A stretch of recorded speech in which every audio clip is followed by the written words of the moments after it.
nyo ba? Alam mo ba na ngayong araw, February 6, ay ipinagdiriwang ang World Chopsticks Day?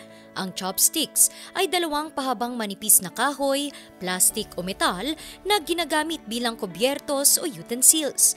Hinango ito sa salitang chop-chop nang ibig sabihin ay mabilis. Iniipit ito sa mga daliri at kinakailangan ng balanse para mapulot ang anumang kakainin. Sa Henan Province sa China, unang ginamit ang chopsticks 3,000 hanggang 5,000 taon na ang nakalilipas bilang panghalo sa mga niluluto. Pinaniniwalaan din na ang mga mayayamang pamilya noon sa China, ginagamit ito para malaman kung may lason ang pagkain. Kapag daw isinawsaw ito sa pagkain at nagkulay itim, tiyak ito'y may lason. Ang philosopher na si Confucius ang unang gumamit ng chopsticks para sa pagkain. Ayaw daw kasi nito ng matutulis na bagay lalo na tuwing siya'y kumakain.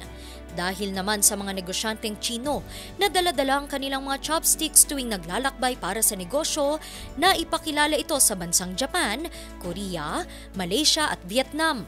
Katunayan, ito na ang kanilang tradisyonal na ginagamit sa pagkain. Sa Japan, pinaniniwalaang maaari mong ialay ang iyong chopsticks sa mga Diyos para swertihin.